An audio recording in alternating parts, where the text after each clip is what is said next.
Hello friends. आज हम इस वीडियो में बीपीएससी टीआरई 4.0 क्लास 1 to 5 के लिए ईवीएस से संबंधित 20 महत्वपूर्ण प्रश्नों को सॉल्व करेंगे।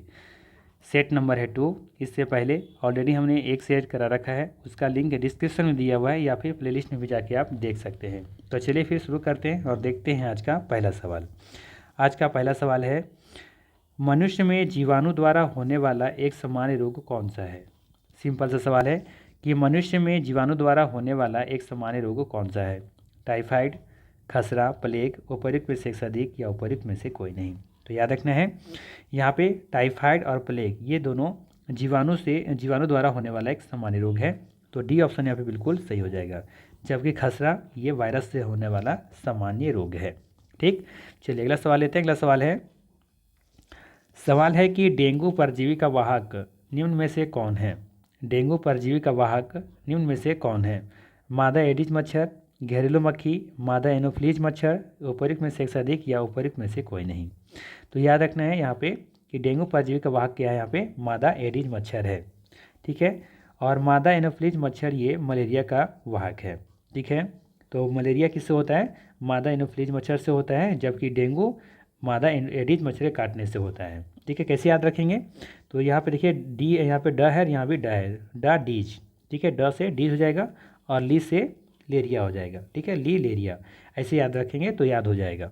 ठीक है, तो ध्यान रखना है कि मादा एनोफ्लीज मच्छर से मलेरिया फैलाने वाला ये कीट है, ध्यान रखना है। चलिए अगला सवाल लेते हैं। अगला सवाल है कि मनुष्य में वायरस द्वारा होने वाला एक सामान्य रोग कौन सा है। वायरस से, तो वायरस से क्या है यहाँ पे, पोलियो एक वायरस से होने वाला एक सामान्य रोग है, जबकि टाइफाइड देखेंगे कि यहाँ से ये जीवाणु से होता है। ठीक, चलिए अगला सवाल लेते हैं। अगला सवाल है कि मलेरिया रोग किस जीव के काटने से होता है। सिंपल सा सवाल है, ये मच्छर से काटने से होता है। ठीक है, चलिए अगला सवाल लेते हैं। अगला सवाल है, इधर कॉलम 1 कॉलम 2 को इधर मिलान करना है। ठीक है, तो देखिए सबसे पहला है गहरे रंग के कपड़े पसंद करते हैं। तो बताइए ज़रा कि ये गहरे रंग के कपड़े हम कब पसंद करते हैं, किस मौसम में, दिन में, सर्दी में, रात में या गर्मियों में। तो गहरे रंग के कपड़े हम पसंद करते हैं सर्दियों में। क्यों पसंद करते हैं, क्योंकि हम लोग जानते हैं कि जो गहरे रंग के होते हैं, जो डीप कलर के कपड़े होते हैं, वो उष्मा को ज़्यादा अवशोषित करते हैं, जिससे हमें गर्मी महसूस होती है। तो सर्दियों में क्या चाहिए, गर्मी तो चाहिए ना। तो गहरे रंग के कपड़े पसंद करते हैं हम लोग सर्दियों में। ठीक, वहीं हल्के रंग के कपड़े हम कब पसंद करते हैं, ये पसंद करते हैं गर्मियों में, क्योंकि हल्के रंग के कपड़े क्या होते हैं कि लाइट को रिफ्लेक्ट कर देते हैं, जिससे हमारा जो शरीर है वो ज़्यादा हीट नहीं हो पाता है। ठीक है, जैसे कि देखेंगे कि ज़्यादातर लोग गर्मी के मौसम में पतले कपड़े, हल्के कपड़े पहनना पसंद करते हैं और सफ़ेद कपड़ा ज़्यादा पहनना पसंद करते हैं, क्योंकि ये उष्मा को क्या करते हैं, परावर्तित कर देती हैं। ठीक है, तो ये यहाँ पे हो गया। अब देखेंगे कि ए का मिल रहा है किससे, 2 से, और बी का मिल रहा है यहाँ पे, माफ़ कीजिएगा, सी का मिल रहा है यहाँ पे 3 से। ठीक है, अब बच गया मेरे पास बी और एक डी। ठीक है, तो देखिए कह रहा है समुद्री समीर बहने का समय कब होता है, थल समीर चलने का समय कब होता है। ठीक है, तो ध्यान रखिएगा, समुद्र समीर ये चलने का समय होता है दिन में, जबकि थल समीर चलने का समय होता है ये रात में। ठीक है, तो बी का यहाँ पे हो जाएगा 1 और डी का हो जाएगा इधर 3। डी का, अच्छा देखिए सी का यहाँ पे 4 है ना। ठीक है, थोड़ा सा मिस्टेक हुआ है, सी का 4 है यहाँ पे और डी का 3 है। ठीक है, बाकी हम लोग समझते हैं इस मानचित्र के, इस चित्र के सहायता से कि ये क्या होता है, थल समीर क्या है और ये समुद्र समीर क्या है। आज के बाद ये कभी कन्फ्यूजन नहीं होगा। ठीक है, चलिए हम लोग कल्पना करते हैं कभी दिन का समय है। ठीक है, क्या कल्पना कर रहे हैं कि ये दिन का समय है। ठीक है, सूर्य निकला हुआ है, सूर्य किरणें प्रॉपर पड़ रही हैं यहाँ पे थल पर भी और ये समुद्र पर भी। ठीक है, दोनों गर्म हो रहे हैं। तो यहाँ पे देखेंगे जल्दी गर्म कौन सा हो जाएगा, यहाँ पे देखेंगे कि थल, ये समुद्र की तुलना में ये जो थल है वो ज़्यादा जल्दी गर्म होता है। क्यों, क्योंकि हम जानते हैं कि ये इसमें गुप्त उष्मा जो अवशोषित करने की क्षमता होती है ज़्यादा होती है, किसमें, पानी में, वाटर में। ठीक है, तो ये थोड़ा गर्म होता है लेकिन लेट से गर्म होता है। ठीक है, और ये इसके तुलना में थोड़ा सा ज़्यादा जल्दी गर्म हो जाता है। तो दिन में क्या होता है कि जो हमारा जो थल है वो सागर की तुलना में, समुद्र की तुलना में जल्दी गर्म हो जाता है। तो होता क्या है, अब यहाँ से क्या होगा कि गर्म हवाएं ऊपर उठेंगी, इस तरीके से गर्म हो जाएगा तो यहाँ की हवाएं ऊपर उठेंगी इस तरीके से ऊपर। तो यहाँ से खाली स्थान को भरने के लिए यहाँ से समुद्र से क्या चलेंगी, हवाएं चलेंगी। ठीक है, इधर से इस तरीके से चलेंगी हवाएं, जिसे हम लोग कहेंगे यहाँ पे समुद्र समीर। समुद्र से चल रहा है ना हवाएं, तो इसे चलेंगे, कहेंगे समुद्र समीर। तो दिन में क्या होगा, दिन में देखने को मिलेगा समुद्र समीर। ठीक है, सिंपल सा कॉन्सेप्ट है, दिन में आपको याद रखना है कि दिन में क्या हो रहा है, सूर्य की किरणें जब पड़ रही हैं तो यहाँ पे प्रॉपर देखेंगे कि गर्म जो हो रहा है वो यहाँ पे भूमि हो रहा है, लैंड हो रहा है, थल हो रहा है, जबकि सागर भी हो रहा है, लेकिन उससे तुलना में क्या इसमें लेटेड हिंट जो होता है यानी गुप्त ऊष्मा जो होती है इसमें ज़्यादा होती है, जिसकी वजह से उससे तुलना में ये ज़्यादा गर्म होता दिखेगा। जिससे ऊष्मा जिसके बाद देखेंगे यहाँ पे कि हवाएं क्या है यहाँ से ऊपर उठेंगी, तो उसका जगह लेने के लिए यहाँ से हवाएं इधर निकलेंगी आएंगी, जिसे हम लोग कहेंगे समुद्र समीर। ठीक है, अब यही कंडीशन लेते हैं रात का। रात में क्या होगा, रात में होता क्या है कि एक खासियत होता है थल का, ठीक है, कि जितना जल्दी ये गर्म होता है उतना ही जल्दी ये ठंडा भी होता है। ठीक है, तो यहाँ पे देखेंगे ये क्या है, ये हमारा अब यहाँ पे ठंडा हो चुका है और ये हमारा इसके तुलना में क्या है, गर्म है, क्योंकि ये इसमें गुप्त ऊष्मा छिपी होती है ना, तो इस वजह से ये गर्म है और ये क्या है फिलहाल ठंडा है। तो ठंडा है तो क्या होगा यहाँ पे, तो ये इसके तुलना में गर्म, तब हवाएं यहाँ से ऊपर उठना शुरू हो जाएंगी। तो इसका जगह लेने के लिए अब यहाँ से थल से हवाएं चलेंगी इधर की ओर, देख सकते हो ये वाला डायरेक्शन। ठीक है, तो यहाँ पे क्या हो रहा है दिन में, रात में क्या हो रहा है, यहाँ पे रात में चलेगा थल से कि थल से समुद्र की तरफ हवाएं, तो इसे कहेंगे थल समीर। ठीक है, तो देखिए दिन में क्या था हमारा यहाँ पे, समुद्र समीर। तो देखिए समुद्र समीर बहने का समय कब होता है, दिन में। ठीक है, और थल समीर चलने का समय होता है ये रात में। क्यों होता है ऐसा समझ में आया, तो इसका सही आंसर क्या हो जाएगा, ऑप्शन नंबर यहाँ देखेंगे मिला करके तो ये बी कथन दिख रहा होगा। ठीक है, चलिए अगला सवाल लेते हैं। अगला सवाल है कि निम्नलिखित में से कौन प्राकृतिक बहुलक है, पॉलिएस्टर, सेलुलोज, एक्रिलिक, उपयुक्त में से एक से अधिक या उपयुक्त में से कोई नहीं। तो याद रखना है सेलुलोज एक प्राकृतिक बहुलक है, जबकि पॉलिएस्टर, एक्रिलिक, रेयान ये सभी क्या है, ये मानव निर्मित बहुलक हैं। तो इसका डी ऑप्शन यहाँ पे सही होगा, माफ़ कीजिएगा बी ऑप्शन सही होगा। ठीक है, पॉलिएस्टर और एक्रिलिक तो मानव निर्मित बहुलक हैं। चलिए अगला सवाल लेते हैं। सवाल है कि अलेक्जेंडर फ्लेमिंग ने 1928 में किस पहले प्रतिजैवी की खोज की थी। ठीक है, अलेक्जेंडर फ्लेमिंग ने 1928 में किस पहले प्रतिजैवी की खोज की थी। ठीक है, टेट्रासाइक्लिन, पेनिसिलिन या फिर एरिथ्रोमाइसिन या एक से अधिक या इनमें से कोई नहीं। तो याद रखना है अलेक्जेंडर फ्लेमिंग ने 1928 में पेनिसिलिन की प्रतिजैवी की खोज की थी, बी ऑप्शन यहाँ पे बिल्कुल सही होगा। ठीक है, चलिए अगला सवाल लेते हैं। अगला सवाल है, यहाँ बताना है कि निम्नलिखित में से कौन प्रतिजैवी के उदाहरण है। तो याद रखिएगा यहाँ पे तीनों का तीनों जो है ये आपका ये प्रतिजैवी के उदाहरण है। ठीक है, चाहे पेनिसिलिन हो चाहे टेट्रासाइक्लिन हो, ठीक है, तो ये सभी तीनों यहाँ पे देखेंगे कि ये प्रतिजैवी के उदाहरण है। चलिए अगला सवाल लेते हैं। सवाल है कि पैकेटों या थैलियों में आने वाले दूध को खराब होने से बचाने के लिए क्या किया जाता है। जो पैकेट और थैली होते हैं ना, तो उसमें जो दूध आते हैं तो उसको खराब होने से बचाने के लिए हम क्या करते हैं, किण्वन करते हैं, पाश्चुरीकरण करते हैं या भंडारण करते हैं या उपयुक्त में से एक से अधिक या इनमें से कोई नहीं। तो याद रखना इसका सही आंसर हो जाएगा बी ऑप्शन पाश्चुरीकरण।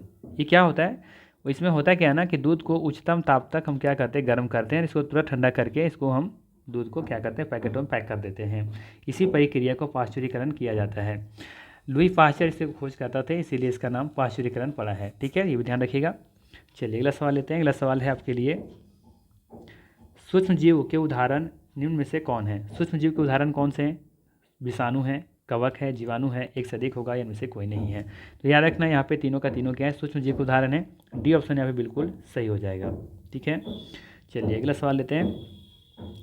सूक्ष्म जीव क्या है, सूक्ष्म जीव क्या है, जीव जिन्हें हम यंत्र की सहायता से देख नहीं सकते या फिर जिन्हें हम आँख से देख नहीं सकते, जिन्हें हम आँखों से देख सकते हैं, एक से अधिक या इनमें से कोई नहीं। तो सूक्ष्म जीव होते क्या हैं, ये होते हैं जिन्हें हम आँखों से नहीं देख सकते हैं। ठीक है, चलिए अगला सवाल लेते हैं। अगला सवाल है कि किस सूक्ष्म जीव में सजीव व निर्जीव दोनों के गुण पाए जाते हैं। तो ध्यान रखना है कि वायरस जो होता है उसमें सजीव और निर्जीव के दोनों के गुण पाए जाते हैं। यहाँ पे सी ऑप्शन बिल्कुल सही होगा। देखिए होता क्या है ना, ये जो वायरस होता है यदि कहीं पड़ा हुआ है तो ये निर्जीव अवस्था में होता है, लेकिन जैसे ही जीवों में प्रवेश करता है वैसे इसमें सजीवों वाला गुण आ जाता है। ठीक है, इसमें जो शैतान रहता है ना, खोया हुआ शैतान, वो जाग उठता है जैसे ही जीवों में प्रवेश करता है। ठीक है, तो सी ऑप्शन यहाँ पे बिल्कुल सही होगा। चलिए अगला सवाल लेते हैं। अगला सवाल है कि सूक्ष्म जीवों को कौन कौन से वर्गों में बांटा गया है। तो ध्यान रखना है कि सूक्ष्म जीवों को 4 वर्गों में बांटा गया है, जीवाणु, कवक, प्रोटोजोआ और शैवाल। किसी किसी किताब में आपको 5 भी देखने को मिलेगा, लेकिन आपको आंसर 4 ही देना है, क्योंकि जो 5वां जो शामिल किया गया वायरस को शामिल किया गया है, जो कि NCERT बुक में सिर्फ 4 ही हैं, और बिहार के किताब में भी देखेंगे वहाँ भी 4 ही वर्गों में बांट के रखा गया है, तो आपको आंसर 4 ही देना है। ठीक है, जीवाणु, कवक, प्रोटोजोआ और शैवाल। तो इसका डी ऑप्शन बिल्कुल यहाँ पे सही होगा। चलिए अगला सवाल लेते हैं। अगला सवाल है कि निम्न में से कौन विटामिन जल में घुलनशील नहीं है। ठीक है, क्या सवाल है कि निम्न में से कौन विटामिन जल में घुलनशील नहीं है। Vitamin A, vitamin B, vitamin C, उपर्युक्त में से एक से अधिक या उपर्युक्त में से कोई नहीं। तो याद रखिएगा यहाँ पे सही आंसर हो जाएगा इसका ऑप्शन नंबर ए। ठीक है, विटामिन ए। विटामिन ए ये जल में घुलनशील नहीं है। ठीक है, और कौन कौन सा घुलनशील नहीं है तो याद रखना है विटामिन ए, विटामिन याद रखना है सी, डी और ई और के।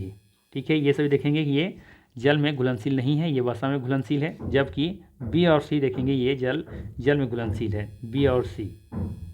ठीक है, बी और सी यहाँ पे जल में घुलनशील है, जबकि ए डी ई जो है ना, ए डी ई के ये वसा में घुलनशील होता है। ठीक है, तो ध्यान रखिएगा। इससे हम लोग कीड़ा भी लिख सकते हैं शॉर्ट में से, याद रखने के लिए। कीड़ा जो होता है ये वसा में घुलनशील होता है, जबकि बीसी जल में घुलनशील होता है। चलिए अगला सवाल है आपके लिए, पॉलीथीन किस प्रकार का प्लास्टिक है। मेलामाइन, थर्मोप्लास्टिक, रेशम, एक से अधिक, इनमें से कोई नहीं। तो याद रखना है पॉलीथीन जो है ये आपका थर्मोप्लास्टिक का उदाहरण है, बी ऑप्शन सही होगा यहाँ पे। चलिए अगला सवाल लेते हैं। अगला सवाल है कि निम्न में से एक कोशिकीय जीव कौन सा है। एक कोशिकीय जीव कौन सा है इसमें, अमीबा, गाय, स्टारफिश, उपर्युक्त में से एक से अधिक या फिर उपर्युक्त में से कोई नहीं। यहाँ पे देखेंगे गाय भी एक बहुकोशिकीय जीव है, जबकि स्टारफिश भी एक बहुकोशिकीय जीव है। ये ऑप्शन यहाँ पे बिल्कुल सही होगा, अमीबा एक कोशिकीय जीव है। चलिए अगला सवाल लेते हैं। सवाल है आपके लिए कि कवक क्या है। एक प्रकार का पौधा है, बहुकोशिकीय जीव है, सूक्ष्म जीव है। तो ध्यान रखिएगा कवक एक कोशिकीय जीव भी है और बहुकोशिकीय भी जीव है।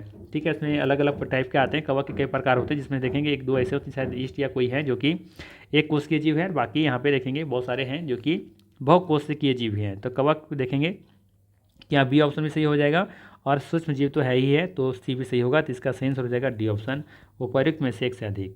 तो ध्यान रखना है कवक क्या है, एक बहुकोशिकीय जीव भी है और सूक्ष्म जीव भी है।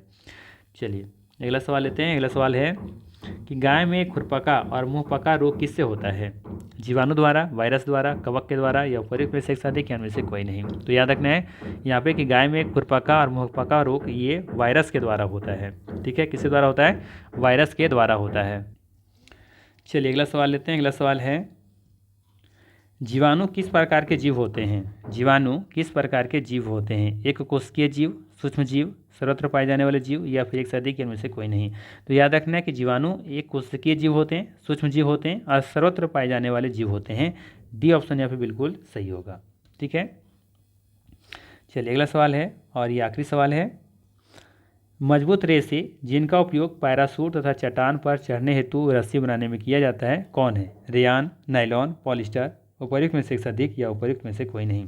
तो याद रखना है नायलॉन बहुत मजबूत होता है, इसीलिए नायलॉन को मजबूत रेसे जिनका उपयोग पैरासूट तथा चट्टान पर चढ़ने हेतु रस्सी बनाने में किया जाता है। यहाँ पे बी ऑप्शन बिल्कुल सही है। ठीक है, नायलॉन इतना मजबूत होता है कि ये लोहा की मजबूती की तरह होता है। लोहा जितना मजबूत होता है ना, इससे उसको तोड़ना मुश्किल होता है, तो उसी तरीके से नायलॉन भी कुछ इसी तरह का पावरफुल होता है।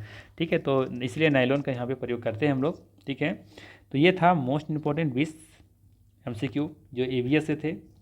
हो सकते हैं इस तरह के सवाल एग्जाम में पूछे जा सकते हैं, तो ऐसे भी क्वेश्चनों के लिए तैयार रहना है। हमें लगता होगा कि ये क्वेश्चन ईजी है, लेकिन ईजी नहीं है। एग्जाम में जब आते हैं तो यही क्वेश्चन हमारे लिए भारी हो जाते हैं। ठीक है, ये ईमानदारी से आप देखेंगे तो इसमें 20 क्वेश्चन में आपका शायद ही 15 या 16 क्वेश्चन सही होंगे, और बहुत तेज कोई होंगे तो 17-18 किए होंगे। अदरवाइज बहुत रेयर होगा जो कि अच्छे खासे सवाल सही कर पाए होंगे। फिर भी आप मुझे कमेंट करके बताइएगा कि आप लोग का कितने कितने मार्क्स बन रहे थे इसमें। ठीक है, और भी सवाल इसी तरह के लेकर के आएंगे। तो EVS से जितने भी क्वेश्चन बन रहे हैं, ठीक है, बिहार विद्यालय का जो पर्यावरण एवं हम किताब है जो कि कक्षा 3री से लेकर के 5वीं क्लास में चलता है, और विज्ञान जो कि कक्षा 6ठी-7वीं में जो चल रही हैं, उसका जो पाठ्य सामग्री पर जो भी क्वेश्चंस बन रहे हैं EVS से, वो सारे क्वेश्चंस हम लेकर के आ रहे हैं। ठीक है, आप लोगों के लिए। तो बस अगर चैनल पर नए हैं तो सब्सक्राइब कर लीजिए ऐसे ही वीडियो पाने के लिए। ठीक है, और बाकी यहाँ तक पहुँचे हैं तो लाइक करते हुए जाइएगा। ठीक है, भूलिएगा नहीं। चलिए मिलते हैं नेक्स्ट वीडियो में। Thanks for watching.